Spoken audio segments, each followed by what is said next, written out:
Thank you, Sam, for the introduction. And actually, I prepared a slide to introduce myself as well. Yeah, so I'm an application security engineer at WISE. I help build a secure financial service system. And before that, I was a cybersecurity consultant at Deloitte, spending a couple of years explore different domain within security. And then I hold an information security master degree at Royal Holloway, University of London, and I have a blog. Yes, Upset Kiki. I got this name from a movie called Kiki's Delivery Service. I want to deliver my work experience and knowledge within AppSec field as well. So check it out if you're interested. And yes, that's my cat. And Taylor Swift. I don't know if there's any fellow Swifties. I'm so excited about tomorrow for a new album release.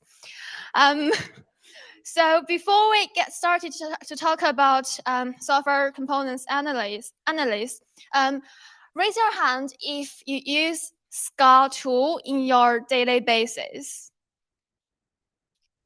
Okay, good. We got a couple of them. How many of you have faced any challenges during your daily basis? Okay, pretty much the same number. Well, the good news is you're not alone. And the bad news is you're not alone.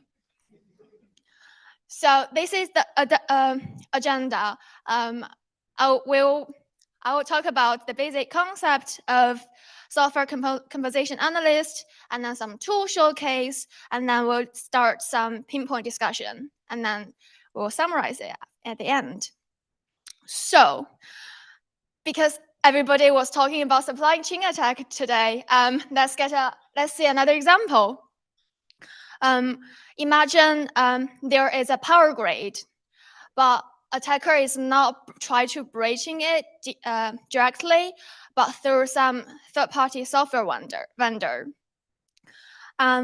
It's got some malware or backdoor installed in the software vendor and then go through straightway into the industrial control system.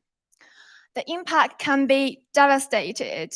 It can cause some disruptions, meaning the production gonna get delayed, equipment is not working anymore, and then maybe even some safety concerns about the human physical side due to the lack of power.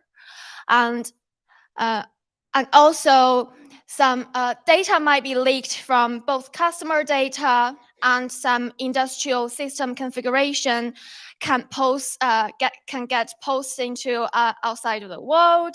And financial loss as well is the company need to spend money to fix these issues, recover the downtime, and potential regulatory fines. And more importantly, the reputation will be damaged, which will be intangible loss as well. So how do we fix it? This is where the software composition analyst come into place, or we can call it SCA. It can analyze the open source software. And then there are two main reasons why we're doing it. One is to analyze the security risks. So within maybe there are some known vulnerabilities in outdated dependencies get released.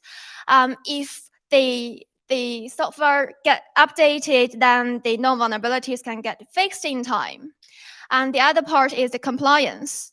So some open source software come with some licenses with directions about how you can use it, how you can distribute it, and it's just with this knowledge, it can help ensure the project follows these terms and conditions without avoiding some potential legal issues. And then we'll be talking about some tools. So one of the tools catch our eyes, which is Trivy. How it stands out is by its wide coverage of targets. It can not only, it's an open source tool, so if you're interested, feel free to check it out. It covers the container image, file system on a local machine, and remote Git repository, virtual machine image, and even Kubernetes deployments. So by using this tool, we can check both security and compliance level. Here we can see an example of trivial scan a local repository. It's called example. It's a Python project. Over here, we can see the library. It gets identified with the reference of vulnerabilities with a CVE number with combined with it, and then a brief description with the title and linked if we want to see more information, and severity as well. One thing I want to highlight here is the mitigation part. It's specify the installed version of the current dependency, and also the fixed version, so that you know exactly which version is fixed and mitigated, so that you can just help the developer to fix the vulnerabilities straight away. And at the bottom, we can also see a Docker file misconfiguration got identified as well.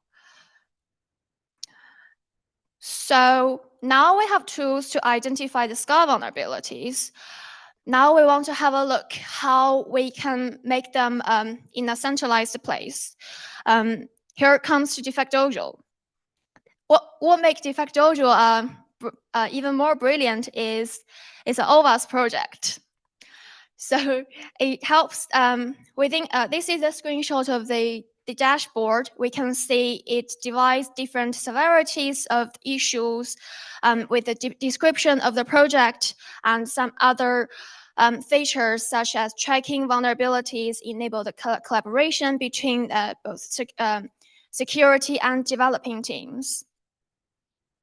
Now we have discussed that we have a software project, and then we have a tool to scan it, and then we have a vulnerability management dashboard to store these findings. Sounds perfect, right? We can, in this way, we can just proactively identify the security risks early on in this development lifecycle. But here it comes to the pain points. In today's talk, I will talk 3 of them on the common challenges, including SCA findings get overlooked, SLA breach, and how we can streamline the dependency upgrading. So I will use the same example over here. We can see there are over 200 vulnerabilities in total in one single service. Developers have their own priority, which is creating new features, improving the stability and stuff. And when we talk to them saying there are vulnerabilities you need to fix, we often get some pushback saying we have our own priorities, our own schedules we need to meet. We probably won't have time to look at it until next month. And then when the next month comes, they will push it back to next month. So one way we can help to reduce this situation is by implementing our service level agreement, or SLA. We can define this by different severities of vulnerabilities, so that we have a timeline to help developers to prioritize when is the time for them to fix vulnerabilities. Further on that, there is a creative way to make the developers, engineering teams informed, is by setting up a vulnerability reminder on Slack bot. The bot can send weekly report to the relevant engineering Slack channel, and then telling them there are how many numbers of high and critical vulnerabilities going to approach this SLA deadline. And then we also need to offer the regular training and awareness to make sure the developers understand the importance to get these vulnerabilities fixed in a timely manner. Then we got SLA set up. Then the next thing will be SLA breach, because yes, we know we need to fix these vulnerabilities within this timeline, but we just missed it. So one of the aspects to help is just to prioritize this furthermore. By looking at the context, this table just is just one of the example. We need to look at if this endpoint is public facing or is internal facing. Public facing meaning the customer can interact with this endpoint directly, meaning the risk is higher. And then we have to define the service level. If the service is higher priority within this organization and low priority. So in here, risk level A meaning high priority, and then C means low. And then last one is to have a look, is it exploitable or not? A 0-day vulnerability with a known available exploitable method will require a quicker fix compared to a non-exploitable vulnerability. Here in this table, we can see after they reprioritized, the original severity can go from low severity to critical.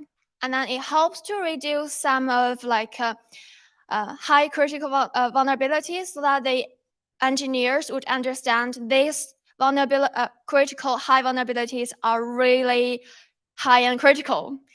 So they have to fix it, because the impact if it gets exploit will be high. And then to further stricter the control, we can implement the warning and blocking PRs check. PR is the pull request. So if it's in warning mode, the developers will know these vulnerabilities exist. We need to fix it, but they are not forced to fix it. They can still do the development work. They can still merge in PRs. But if it's a critical vulnerability, like in a really urgent state that developers have to fix it as soon as possible, we may use the blocking PRs temporarily to help the developers to prioritize fixing them.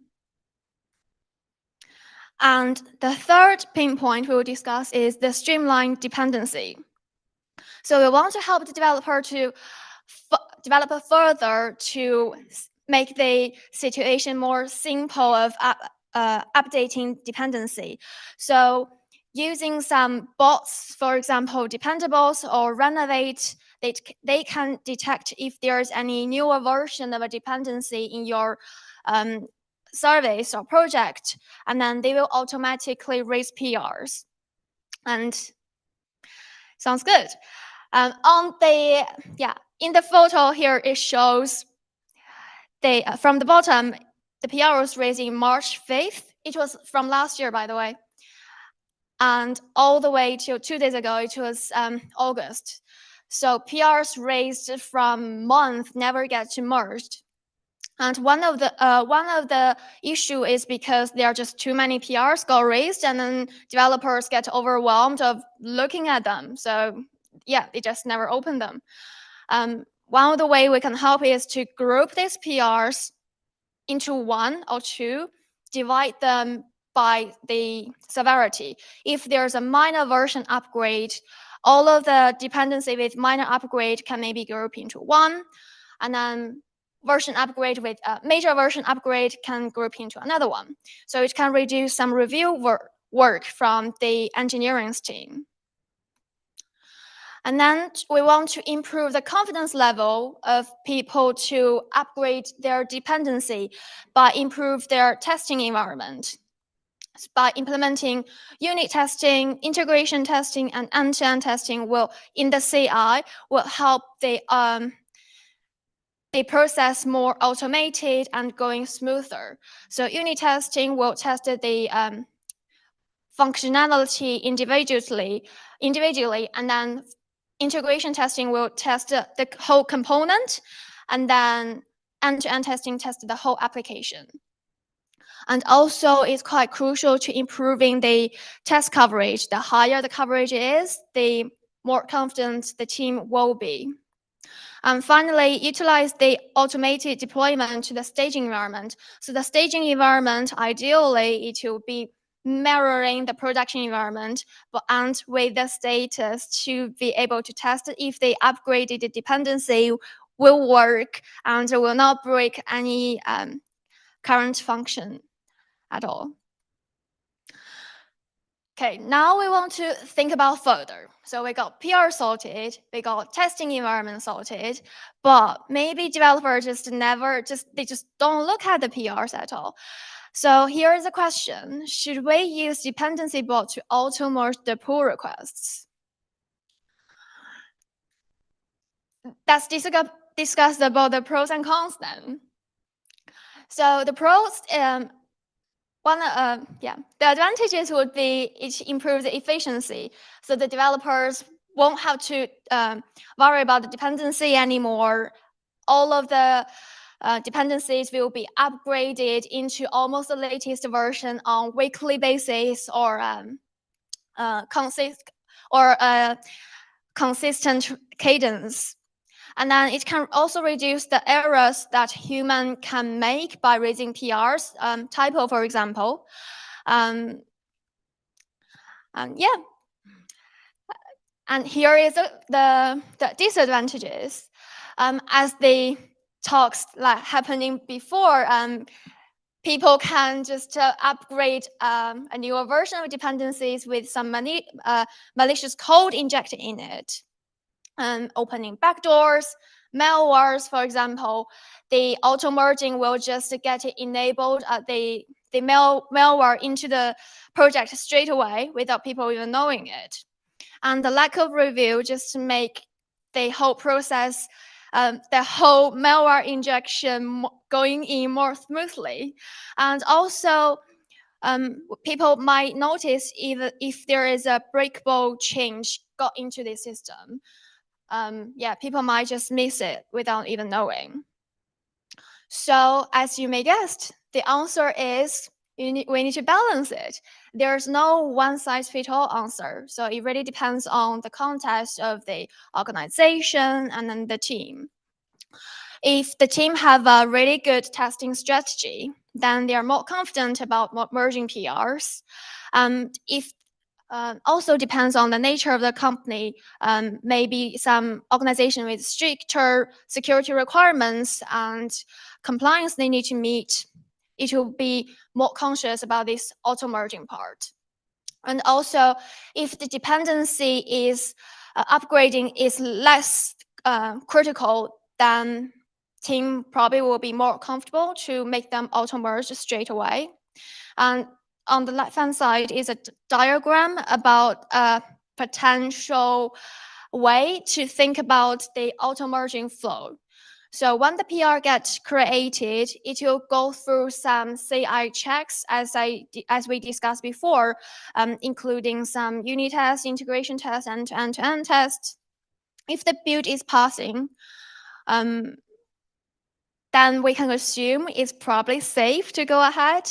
But we want to be extra sure to make sure it's not a major upgrade before we do the auto merging.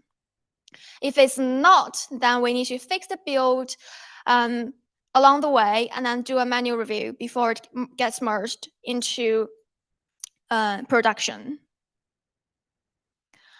And then we'll go into summary. So what we learned so far is SCA is essential for building a secure coding practice. It helps us to identify vulnerabilities in the early stage. Tools like Trivy and Defect Dojo help us to scan the vulnerabilities at early stage and also help us to track and centralize the data to streamline this whole remediation process. Clear communication with the engineering team is crucial to make sure they are informed, and it also helps to manage expectation between the security team and the development team to make sure that vulnerabilities are fixed in a timely manner. And we don't want, at the end of the day, we don't want the developers to hate us as the security engineers because we always give them more work. So balance is the key to help prioritize security without causing too much work, too much delays of the development life cycle. And finally, there are some actions we need to take. We need to integrate SCA tools so that we can identify them. And then we need to create a healthy culture to bring everyone a security awareness. And then we can collaborate and try to proactively solve the security vulnerabilities within time. And then continuously improve the secure coding practice to a newer, best practice in the secure development lifecycle is also quite important. That's it. I hope you find it useful. Thank you very much.